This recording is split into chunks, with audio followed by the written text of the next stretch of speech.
This channel, from day one, has always been about telling people the truth, whether they wanted to hear it or not, whether it made them feel good or not.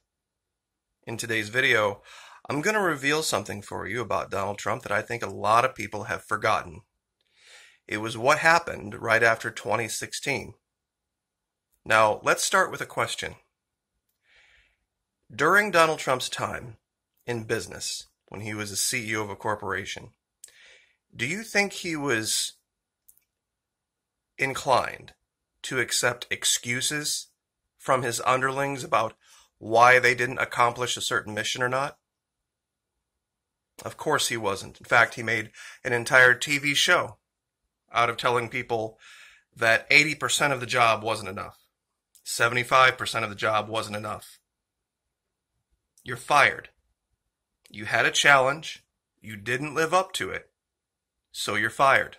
And we're going to find somebody who can get the job done. Now, don't be surprised if in the next couple of weeks this doesn't become a reality. The numbers are skyrocketing. And with the holidays coming up and more people spending time indoors, breathing common air, don't be surprised. This would be a great way to keep the Electoral College from meeting. This would be a great way to keep the Electoral College from having their meetings. National lockdown. And I think that might be his fallback position. Truly, I believe that's the case. Because Donald Trump does what's best for Donald Trump first, pardon me. And I know a lot of you don't agree with that. But I'm going to show you something that's going to floor you. I have a quote from him basically saying that exact same thing. That he will do whatever is necessary, even if it costs him votes. He will do whatever is necessary to maintain power. Who remembers this? This is going back a ways. Back to 2017. Remember when everyone was shocked about this? Even CNN was taken aback. People were like, oh my God, Trump is part of the deep state. Oh my God, Trump is really on their side. But then it all kind of died down. It all went away. And people started talking about the economy and talking about North Korea and all this other stuff. But they forgot about this. What happened to repeal and replace Obamacare? See, he didn't say he was going to try. He said he was going to. And I'm going to show you a quote. I'm going to show you actual quotes from Donald Trump. He didn't say he was going to try. He said he was going to do it. What happened to Hillary for prison? Now, the quotes. This is Scott Pelley interviewing Donald Trump back in 2015. And I'll give you this transcript and you can verify it. Scott Pelley, what's your plan for Obamacare? Donald Trump, Obamacare is going to be repealed and replaced. Obamacare is a disaster. If you look at what's going on with premiums, where they're up 45, 50, 55%. Scott Pelley, how do you fix it? Donald Trump, there's many different ways, by the way.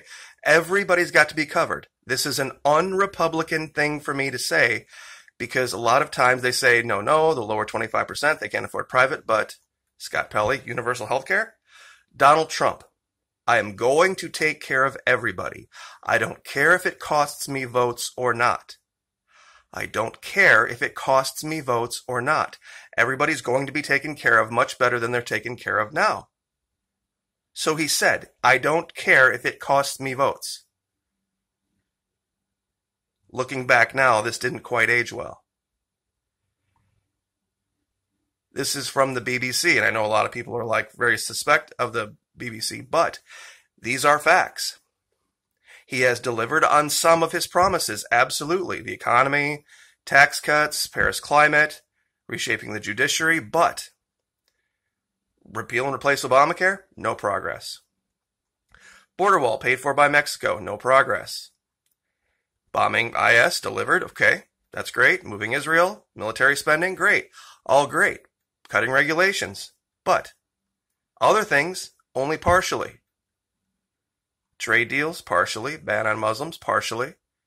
Cuba, he flip-flopped on this a couple of times.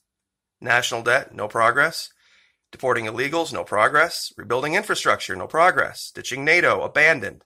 Torture, abandoned. Prosecuting Hillary Clinton, abandoned. So it's a mixed bag. It's a mixed bag. You see, he's kind of channeling his time in The Apprentice, get it done, talking to Georgia's Republican governor to get the job done, when he himself is 50, 60%. Even on attempts. Even on attempts.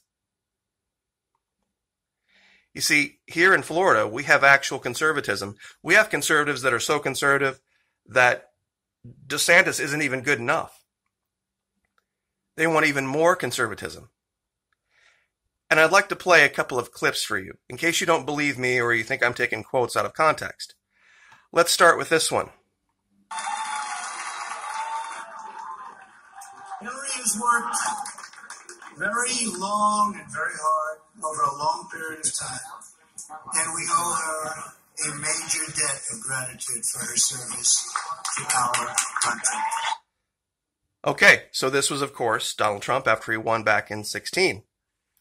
We owe Hillary a debt of gratitude.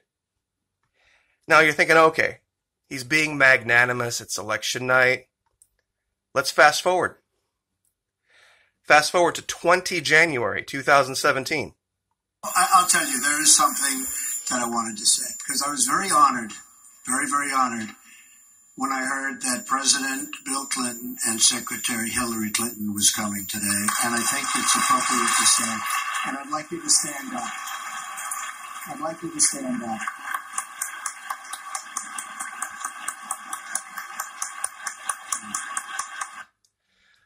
Bill and Hillary Clinton getting a standing ovation.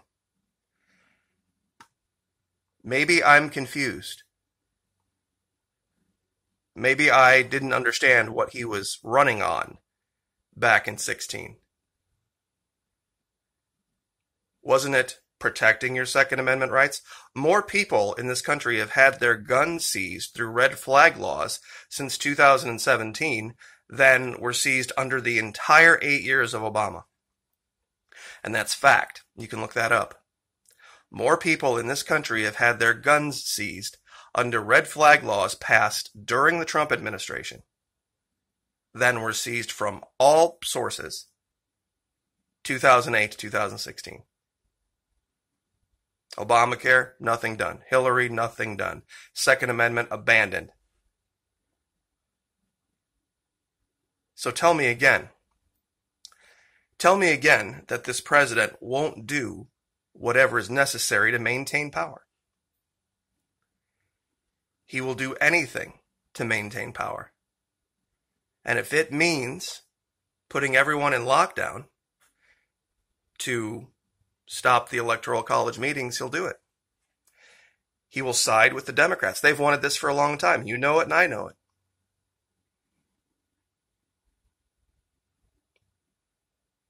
It's a tough thing to swallow.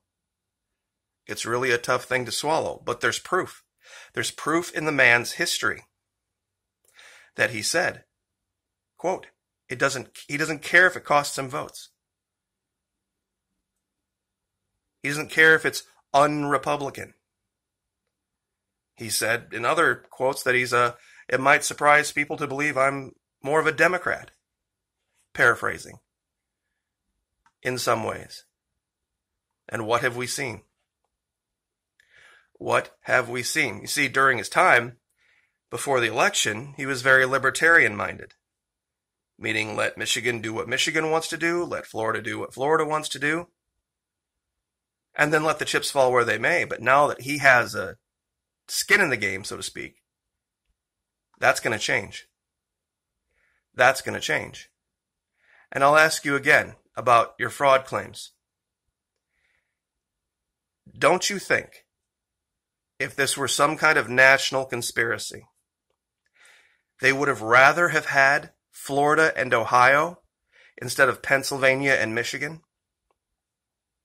If local governance didn't matter, and it was just about thumb drives that were put into machines that were pre-programmed to deliver the election for Donald Trump. Wouldn't it have been easier to do Florida and Ohio instead of Pennsylvania, Michigan, and Wisconsin? It's more electoral votes. A lot more. Don't tell me they didn't want Florida. See, the reason I say that is we got the job done. North Carolina, Texas, Indiana, Ohio got the job done. If there was any place that was going to be able to be vulnerable to be flipped, it'd be Indiana. I haven't talked about it, but they've got giant liberal Detroit here and giant liberal Illinois there. If they were going to get a flood of people to try to flip their election, Indiana would have been easy, and they got the job done. You see, local governance matters. Local governance matters. And whether Mr. Trump wants to admit it or not, he needed the Republican Party on his side. He needed the Republican Party on his side to win. And because he thought he could go alone, he thought he could do it all by himself. The deep state is clearly still in control. If he can't protect you, if he can't protect himself or his job from the deep state, how can he protect you or me? If he can't even protect his own job as the sitting president from the deep state, how in the world could he protect you or I? Has anybody asked themselves that question? But mark my words, it's coming. It's coming. If that's what has to be done, that's what he'll do. Hopefully he'll find another route, but don't think for 1 second he won't entertain these thoughts to keep the Electoral College from meeting and casting their votes. They meet in each state. And this is something that the Democrats would praise him for, just like they praised him after Stoneman Douglas. So, anyway, I will leave it there. God bless. Pray for each other. Like, share, subscribe.